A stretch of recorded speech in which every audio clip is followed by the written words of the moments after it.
دوستو ہماری جو بات ہو رہی تھی محبت کی پیدائش کے تعلق سے، تو اسے ہم برابر جاری رکھیں گے. یہ اس کا دوسرا حصہ ہے.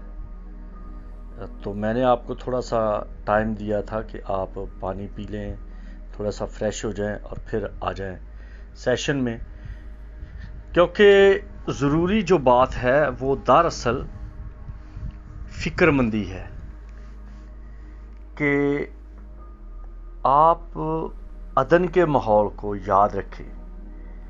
خدا نے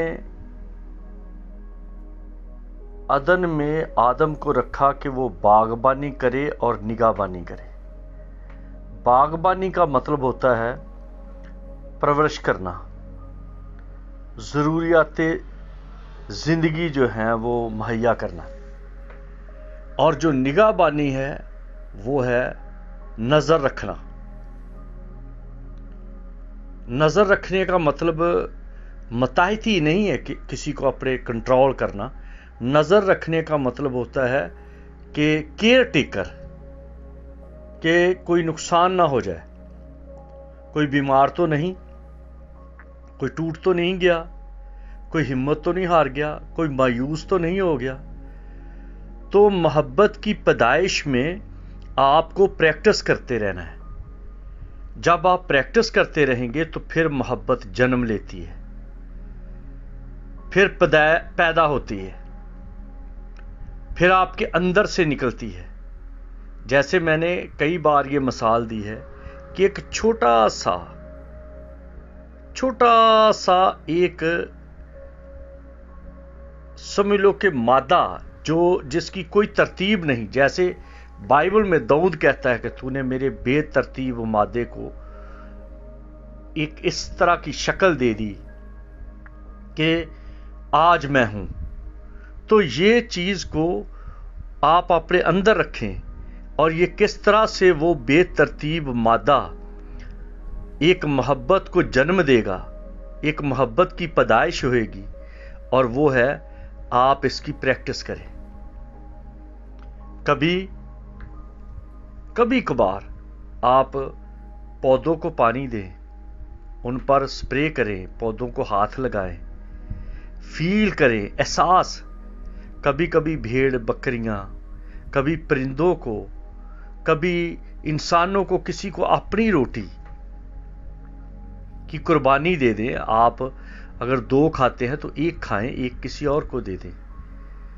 کسی کی پٹی باندھیں. کوئی بیمار ہے تو اس کی رسمی تیمارداری نہ کریں، اس کو اپنے ہاتھ سے دوائی دیں، اپنے ہاتھ کے چمچ سے اس کو شربت پلائیں، اس کو ٹونک دیں. تو یہ جب آپ کرتے جائیں گے تو آپ کے اندر ایک اس طرح کا احساس، اس طرح کا مادہ بڑھنا شروع ہو جائے گا، پھولنا شروع ہو جائے گا کہ اس حد تک آپ سمجھ جائیں گے کہ یہ ساری کی ساری کائنات آپ کے اندر سمائی ہوئی ہے. آپ کسی پرندے کو کیج میں نہیں رکھیں گے، اس کو کوئی پنجرے میں نہیں رکھیں گے.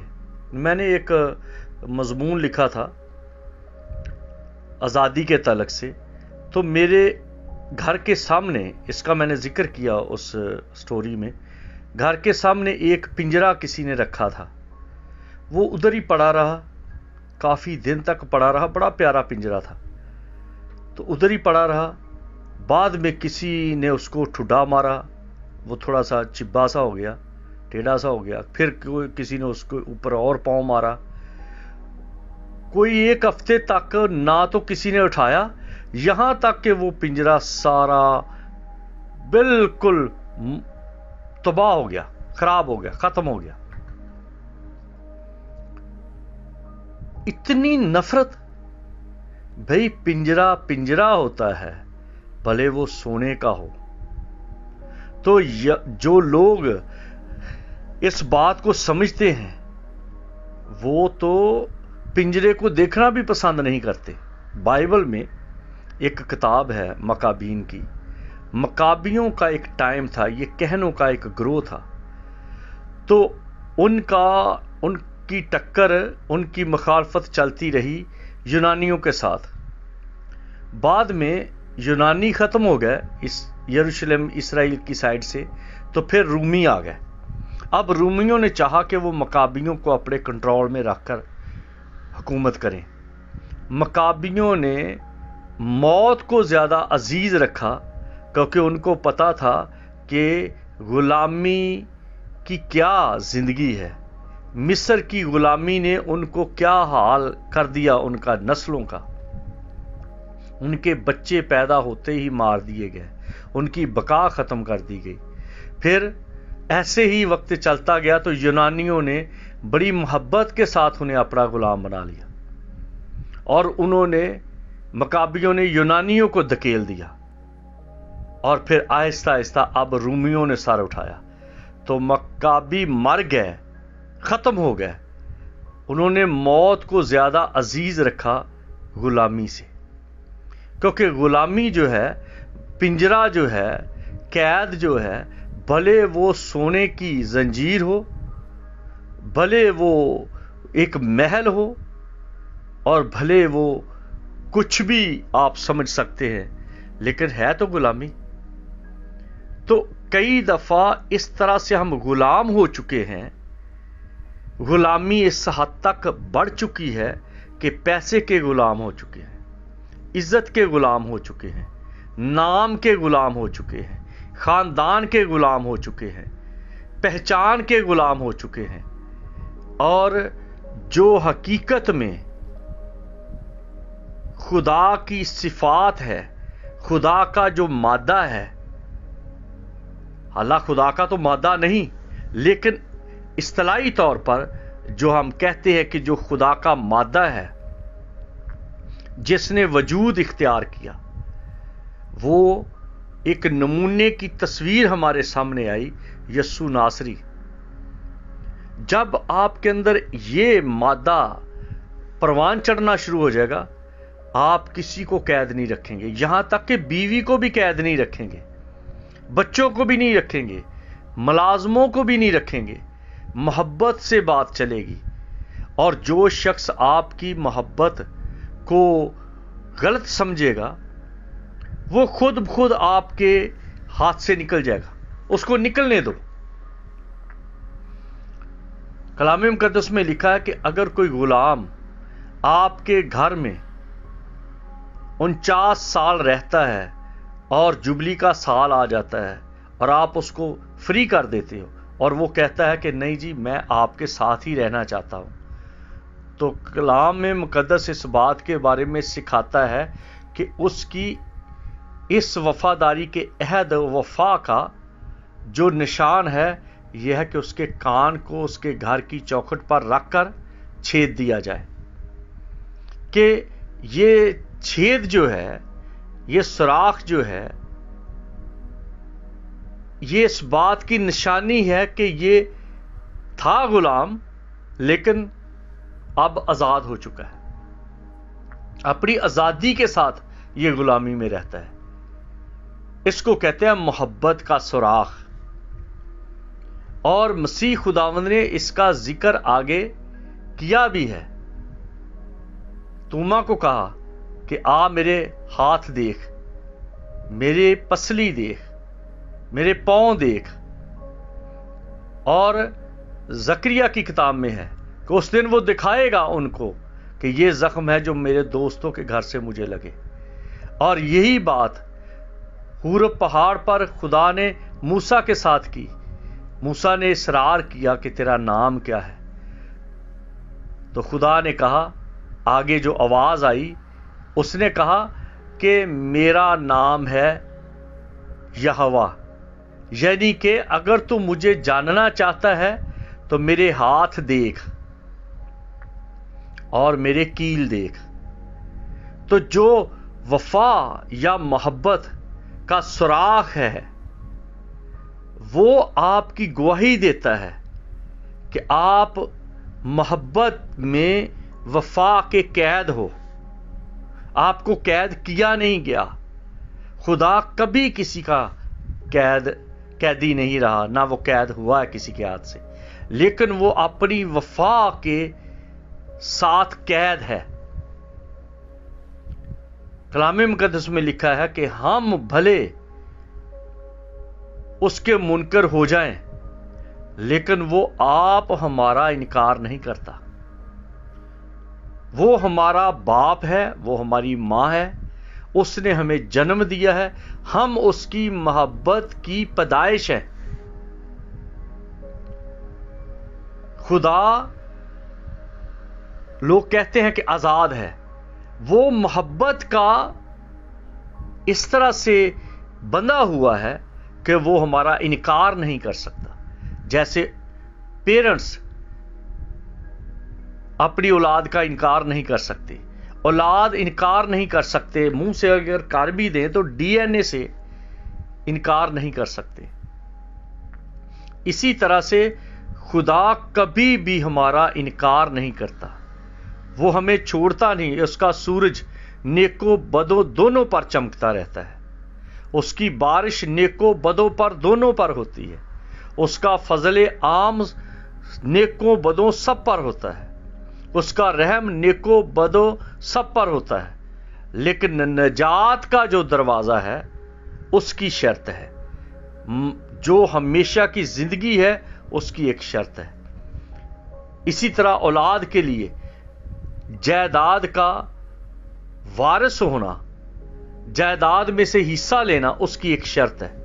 वही बच्चा जायदाद में से हिस्सा लेगा जो बाप के और मां की ताबेदारी में है, केयरिंग में है, फिक्रमंदी में है, एहसास में है। लेकिन अगर कोई नशई है और बदमाशी करता है, कत्लो गारत में है, हुकूमत का वो गद्दार है, खानदान का गद्दार है, कलीसिया में अबतरी पैदा करता है, तो वो कभी भी उनकी वो बरकतों में शामिल नहीं हो सकता। माँ बाप उससे इनकारी नहीं है कि ये हमारा बच्चा नहीं, खून से भी इनकार नहीं कर सकते। लेकिन जो जायदाद है, जो गिफ्ट है, जो खुदा की तरफ से इंसान को गिफ्ट है नजात का, हमेशा की जिंदगी, उसमें से उसका हिस्सा नहीं हो सकता। इसलिए अपनी प्रैक्टिस को जारी रखें, अपने एहसास को बढ़ता रहने दें। कभी गमले में आप छोटा सा एक पौधा रखें, उसकी केयर करें। कभी छोटा सा परिंदा, ये नहीं कि उसको कैद रखें, परिंदा है आपके घर के करीब आता है, उसको पानी उसके लिए रख दें बाहर, उसके लिए थोड़ा सा खाना रख दें। जो बिल्कुल बेआसरा लोग हैं उनका हाल पूछें। ये ना तवक्को रखे कि कोई मुझे, बेशक ये पाकिस्तान इंडिया में जो गुलाम लोग रहे हैं, जो गोरों को साहब जी करके सलाम करते रहे हैं, उनके अंदर ये एहसासे कमतरी रहती है कि अब कोई मुझे सलाम करे, क्योंकि वो पहले लोगों को सलाम करते रहे हैं। लेकिन बाइबल का तरीका और जो अजमत है, खुदा की अजमत की का शेड जो है, जो साया है, वो देखिए कि जब फरिश्ते आए तो जब जब भी फरिश्ता आया उसने सलाम किया, और जब भी मसीह खुदावंद अपने शागिर्दों को मिला उसने सलाम किया, क्योंकि बड़े सलाम करते हैं। दुनियादारी का काम है, दुनिया कहती है मुझे पहले सलाम करो। हालांकि बाइबल में इस बात का जिक्र है कि तुम पहले सलाम करो, अगर उसके ऊपर सलामती ठहरी तो ठीक, वरना वो सलामती तुम्हारे ऊपर वापस आ जाएगी। ये बाइबल की तालीम है। और मुसलमान भी ये कहते हैं कि पहले आप सलाम कहो, अगर उसने सलाम का जवाब दे दिया तो ठीक है, वरना आप पर सलाम की डबल ट्रबल कई गुना ज्यादा बरकतें मिलेगी। तो ये एक तालीम बाइबल की है। सलाम मरियम, यस्सु ने कहा तुम पर सलामती हो, तो जो बड़ा होता है, उधर से जब्राइल ने मरियम को सलाम किया, इधर से यस्सु जो सलामती का शहजादा है, उसने शागिर्दों को कहा तुम्हारी सलामती हो। एक बार नहीं, दो बार, कई बार। तो इन बातों को अपने अंदर बढ़ाएं। सलाम कहने की, शलूम कहने की आदत डालें। बच्चों को पहले सलाम करें, बच्चे फिर आपको कहना शुरू कर देंगे। आपके गली में, मोहल्ले में आप किसी को मिलें तो उसको सलाम कहें। इसमें आपके अंदर एक ऐसा दरिया बहना शुरू हो जाएगा जो बहुत सारे एरिए को, बड़ी भीड़ को अपनी लपेट में ले लेगा। नफरतें खत्म हो जाएंगी, अदावतें खत्म हो जाएंगी।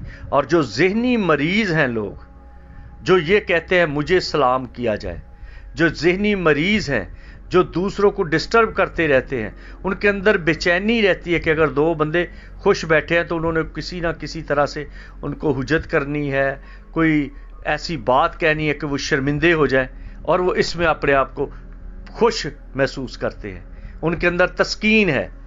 अगर कोई बंदा खुशी से बता रहा है कि हाँ ये मैंने काम किया है, तो वो एकदम से कह देते हैं तो मैंने तुझे बताया ना, मैंने तुझे सिखाया है ना। इसमें क्या मिलेगा आपको? आप उसको कहने दें। अच्छी बात है कि अगर वो भूल चुका है तो अच्छी बात है कि वो आपको भूल गया, लेकिन वो उस काम को नहीं भूला जो आपने उसको सिखाया। तो यही होना चाहिए। हमें लोग भूल जाएं, परवाह नहीं, लेकिन जो आपने उनको सिखाया है वो ना भूलें। अगर आप बुराई करेंगे कोई आपको नहीं भूलेगा, और अगर आप अच्छाई करते हैं, अच्छा दे रहे हैं, तो वो अगर आपको भूलते हैं तो उसको वो काम याद है जो आपने उसको सिखाया है, अच्छा काम, बेहतरी का काम, मोहब्बत का काम, तो समझ लो आप अमर हो चुके हैं। ऑटोमेटिकली जैसे आप गाड़ी ड्राइव करते हो, साइकिल चलाते हो, तो आपका जिस्म बगैर सोचे समझे सारा अमल कर रहा है। वो आपके दिमाग से कोई नहीं ले रहा कोई सिग्नल, वो खुद सारा कुछ काम कर रहा है। इतना वो आदी हो चुका है। अगर आपने किसी को कुछ सिखा दिया है और वो खुशी खुशी करता जा रहा है, आपका नाम नहीं लेता, तो आप सिर्फ देखकर खुश हों कि क्या बात है। लेकिन कईयों की ऐसी आदत है, इतने वो अंदर से कमज़ोर हैं, इतने वो डिप्रेशन का शिकार हैं, इतने वो एहसास कमतरी का शिकार हैं कि उनका नाम अगर कोई नहीं लेता तो वो परेशान हो जाते हैं। फिर वो कोशिश करते हैं, अच्छा मैं इसकी इंसल्ट करूं ताकि इसको पता चले कि मुझे चाहिए था कि मैं इसको याद रखूं। किसने तुझे रास्ता बताया? किसने तुझे ये किया? किसने तुझे? मैंने किया, ये मैंने किया, ये मैंने किया, ये मैंने। वो बकरी की तरह मैं करते रहते हैं। हालांकि अगर कोई उसको पूछे कि तुझे किसने सिखाया था, फिर वो बैठ जाएंगे। लेकिन अक्लमंद कभी किसी की बात सुनी हुई को भी नहीं दोहराते। वो कहते हैं हाँ वो मैंने एक बात कही थी, याद है आपको, मैंने बताया था। वो कहते हैं हाँ ठीक है आप बताएं। ये नहीं कहते हाँ मुझे पता है। ये भी बदअखलाकी में है, ये भी मोहब्बत की नफी करती है, ये भी मोहब्बत की पैदाइश का गला घूंटती है। तो अपने अंदर मोहब्बत को पैदा करना शुरू कर दें, ताकि मोहब्बत आपके अंदर से जन्म ले। जब जन्म लेगी तो फिर हर तरफ ममूर हो जाएगा ये सारा प्लेनेट, ये सारी दुनिया, ये सारा ग्लोबल, ये सारा विलेज, ये सारा शहर, ये गांव, मोहल्ला, घर, खानदान मोहब्बत से भर जाएगा। फिर गिला नहीं रहेगा, शिकवा नहीं रहेगा। और इसकी प्रैक्टिस आप छोटे छोटे पौधों के साथ करें, परिंदों के साथ करें, जानवरों के साथ करें, इंसानों के साथ करें, और फिर यही एहसास आप बढ़ता चला जाएगा कि आप खुदा की कुर्बत में अपनी जान तक दे देंगे। लेकिन हमारे अंदर जो मिडल ईस्ट के लोग हैं उनका भी, और जो ईस्टर्न कंट्रीज हैं, इंडिया, पाकिस्तान, इनके अंदर मोहब्बत का तस्वर ही जिनसी है। کہ عورت اور مرد کا جہاں محبت کی بات آ گئی اس کا مطلب ہے ان کے ناجائز تعلق ہے. یہ مینٹلٹی بدلنی پڑے گی, یہ سوچ